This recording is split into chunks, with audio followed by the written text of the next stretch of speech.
le clairon. Alors que le vote commence aux États-Unis, que nous sommes dans le jour d'élection des présidentielles, jour extrêmement important évidemment, et pour les Américains et pour nous. Toujours plus de tensions autour de la censure, toujours plus de tensions en général dans ce pays. Et on va commencer évidemment par accueillir Renaud Bochart pour revenir sur tous ces sujets. Bonjour Renaud Bochart.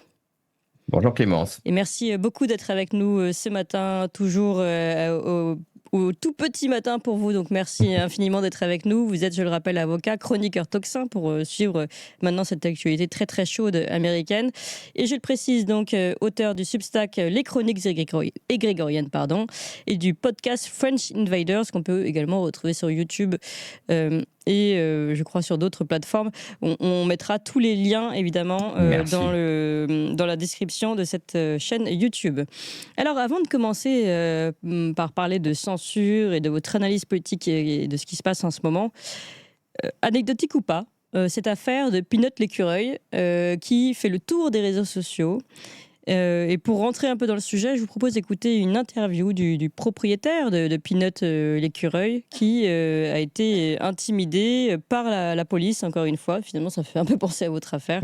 Je vous propose d'écouter cet extrait qui est traduit en dessous en français, puis moi je relirai la traduction derrière pour ceux qui ne peuvent que nous écouter. On regarde ça. We just learned that they have euthanized Peanut. And the raccoon as well. And the raccoon as well. I am so sorry. This must be really difficult for you. It not only tears my family apart, but Peanut was the cornerstone of our nonprofit animal rescue. And 10 to 12 DEC officers raided my house as if I was a drug dealer. I was sat outside my house for 5 hours. I had to get a police escort to my bathroom. I wasn't even allowed to feed my rescue horses breakfast or lunch. I was sat there like a criminal after they interrogated my wife to check out her immigration status, then proceeded to ask me if I had cameras in my house, then proceeded to go through every cabinet, nook, and cranny of my house for a squirrel and a raccoon. Alors, traduction, nous venons, alors ce sont les journalistes, nous venons d'apprendre qu'ils ont euthanasié votre écureuil et le raton laveur aussi. J'en suis vraiment, vraiment désolée. Ça doit être très difficile pour vous. Et la réponse donc, du propriétaire, mais non seulement c'est très, très difficile pour nous, notre famille, mais en plus Peanut, donc le nom de l'écureuil, était la star de notre association d'aide aux animaux en détresse. Et là, il raconte un peu ce qui s'est passé. Une dizaine d'officiers m'ont présenté comme un dealer de drogue. J'ai été retenue en dehors de ma maison pendant 5 heures. J'ai été escortée même pour aller jusqu'à ma salle de bain par des policiers. Je n'ai pas eu le droit de nourrir mes chevaux de cette association pendant le déjeuner ou le dîner du soir. J'étais considérée comme un criminel. Et ils m'ont interrogé ma femme. Ils m'ont interrogé sur le statut immigrationnel, on peut dire, de ma femme. Ils ont demandé s'il y avait des caméras chez moi, puis ont décidé de vérifier tous les coins et recoins de la maison pour aller à la recherche du raton laveur. Renaud Bochart, alors qu'est-ce que c'est que cette histoire de Peanut l'écureuil qui fait le tour des réseaux et qui a relayé Elon Musk, ce qui fait qu'aujourd'hui, évidemment, ça fait un buzz pas possible et qui peut peut-être éventuellement, si c'est politisé, jouer dans les élections. Pendant que vous parlez, je précise qu'on va voir une vidéo très connue, peut-être résumée de Peanut, de la star qu'il était, pour en tout cas ce couple qu'il a utilisé comme influenceur finalement, et comme influenceur et défenseur de la cause de la protection animale. Oui, alors c'est pas une affaire complètement anecdotique, Peanut de Squirrel. Ce qui se passe, c'est que on voit très bien un raid des troupes du Department of Energy and Conservation de l'État de New York qui font une descente chez ce monsieur qui est le propriétaire de cet écureuil et d'un raton laveur, suite à une plainte de gens du quartier qui dit qu'une personne dans leur quartier cohabite avec des animaux sauvages, avec un risque de propagation de la rage. C'est ça donc la police fait une descente de manière avec, il dit qu'il y a 10 ou 12 officiers quand même qui font une descente chez lui, qui restent chez lui pendant 5 heures. Donc on est vis-à-vis de vraiment d'une opération de police très très très excessive pour saisir un écureuil et un raton laveur, qui sont d'ailleurs euthanasiés lorsqu'on procède en fait à un test sur la rage contre ces animaux. Et en fait, ce qui se passe ici, c'est que c'est emblématique de ce que j'appellerais une réaction de la population qui s'agrège dans la candidature de Donald Trump et de toute l'équipe qu'il a formée autour de lui, à commencer par Robert F. Kennedy Jr., qui a fait qui a fait de l'État covidien, de la lutte contre l'État covidien, et la possibilité que ce type de tyrannie se reproduise, que l'État covidien constituait un précédent, le centre de sa campagne. C'est donc une révolte contre la suradministration de l'existence et contre une utilisation des forces de l'ordre contre des individus qui sont des individus pacifiques, souvent même des individus qui ne posent absolument aucun problème, mais en utilisant des techniques qui sont dignes de perquisition, qui sont dignes de raids tels qu'on les pratique pour arrêter des terroristes. Ça fait écho, mais par exemple, à tel acharnement, pardon, sur ce couple, et en plus c'était plutôt des bienfaiteurs pour les animaux, si je comprends bien. Pourquoi un tel acharnement soudain? Alors, il faut savoir que c'est là-dessus la peur, en fait, là, c'est là où on touche à des questions très très profondes. La peur du danger naturel, c'est là qu'on rejoint les questions profondes posées par le Covid, puisque pourquoi a-t-on sur le Covid pendant très longtemps soutenu que ce serait un danger qui serait venu du pangolin qui est vendu sur un marché de plein air à Wuhan, et non pas d'un laboratoire qui faisait des recherches de gain de fonction sur les virus à Wuhan, tout simplement parce que c'est l'idée que les dangers viennent de la nature et que la technologie est salvatrice. Et c'est d'ailleurs, encore une fois, ce qui s'est reproduit dans le cadre du Covid avec les vaccins. Il fallait absolument que nous soyons sauvés de ce danger qui vient d'ailleurs de quasiment une manifestation du changement climatique par une technologie. Donc ça procède véritablement d'un agenda très transhumaniste qui veut remplacer tous les processus naturels par des processus technologiques. Et donc, lorsque vous avez des gens qui vivent comme ça, avec de manière assez traditionnelle, au contact des animaux, etc., ça affiche une peur panique à l'habitant, je dirais, l'habitant globaliste qui croit en la vertu salvatrice de la technologie. Moi, je vois ça rien que dans mon quartier. J'ai un chat qui sort. Qui est chasseur et qui est même un très bon chasseur. Et les voisins constamment reviennent vers moi en me disant c'est insupportable, vous devez laisser votre chat à l'intérieur. On voit qu'il chasse des oiseaux, des chipmunks, etc. Oui. Donc faut enfermer les chats qui chassent les oiseaux, c'est bien connu. Il faut enfermer les chats qui chassent les oiseaux, les souris, les chipmunks et les écureuils en l'occurrence. Donc, c'est toujours... Et là-dessus, on est en présence de gens c'est très, très étrange, parce que ça peut être des militants extrêmes, en fait, de la cause climatique. Oui.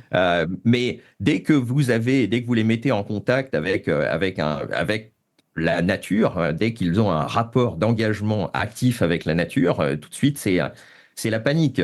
Je sais plus, c'est une femme qui a défrayé la chronique, d'ailleurs, il y a quelques mois, qui avait contacté le CDC parce qu'elle avait une chauve-souris dans sa maison. Elle n'avait pas été mordue par la chauve-souris et elle était absolument terrorisée à l'idée de pouvoir avoir attrapé la rage. Et tout ça a entraîné, en fait, un monstre de bureaucratie dans une affaire qui était sans intérêt. Une personne qui avait Alors, dans ce problème de fond que vous évoquez, finalement, on voit des échos aussi en Europe, puisqu'on a eu des abattages monstres pendant la vache folle, par le même qui avait prédit les milliers de morts à cause du Covid au début. Donc, c'est intéressant toujours de voir que ce sont les mêmes personnes qu'on retrouve à chaque fois. Et comme on peut voir aujourd'hui, les abattages en masse de canards en France, alors que les canards ne sont pas malades, mais on a trouvé à plusieurs kilomètres un spécimen qui pourrait être potentiellement contagieux. Et évidemment, cette réponse, comme vous dites, toujours réponse technologique avec ces vaccins à ARN, je le précise, qui sont désormais Oui. développés pour les canards en France. Donc, en effet, on voit vraiment que c'est une problématique plus profonde. Et en tout cas, ce qui est intéressant aussi politiquement pour revenir aux élections, Elon Musk l'a retweeté et on en fait aujourd'hui aussi un élément, enfin c'est le martyr de l'écureuil aujourd'hui presque pour le camp républicain. Martyr de l'écureuil qui répond au cas tout à fait emblématique aussi du paysan, du fermier Amish Amos Miller, Oui. qui a été l'objet de plusieurs raids du FBI dans sa ferme pour avoir distribué un certain nombre de produits Naturels. de produits naturels, y compris du lait cru. Ah, Donc, quelle horreur. Oui, vous en parliez. on voit des descentes de troupes d'intervention chez des paysans qui produisent du lait cru. Et de la même façon qu'on voit une descente de 12 agents de police pour saisir un écureuil et un raton laveur. Ok, alors on tourne cette page-là, mais on voit bien qu'en effet, c'est beaucoup plus symbolique qu'anecdotique finalement. Et Renaud Bochart, vous souhaitiez évoquer ce système de censure toujours plus fort et notamment qui fait pression sur YouTube cette fois-ci. Oui, alors il s'est passé quelque chose au cours des derniers jours. C'est un article d'un journaliste du New York Times qui s'appelle Nico Grant.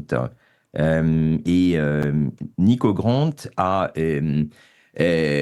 publié un article en fait je ne sais plus comment ça s'intitule l'article, mais dans le titre même, le titre contient l'idée de faire pression sur YouTube qui n'est pas assez vigilant sur la désinformation en matière électorale.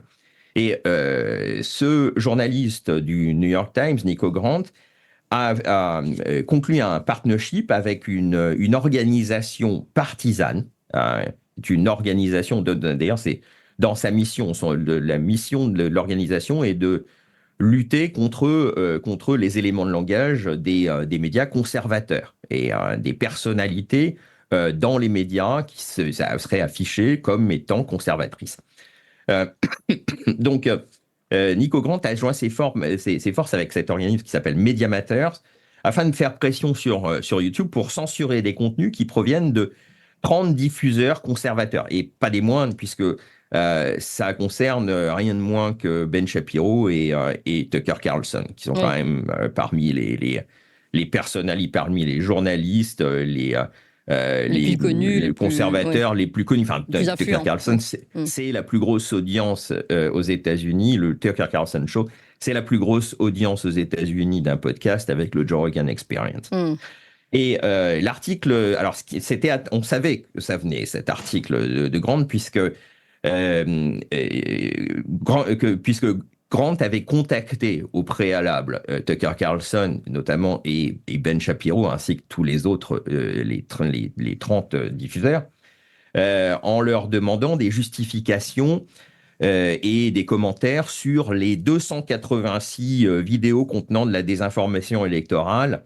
Et Tucker Carlson et Ben Shapiro ont publié à la fois la requête d'information de Nico Grant et leur réponse. Là, on peut les voir d'ailleurs, on va les montrer ici à l'écran pour vous montrer, pour illustrer vos propos. Oui, en bref, ce que Tucker Carlson lui répond, c'est écoutez, vous voulez que je collabore à une entreprise d'une organisation haineuse associée au Parti démocrate pour m'auto-censurer?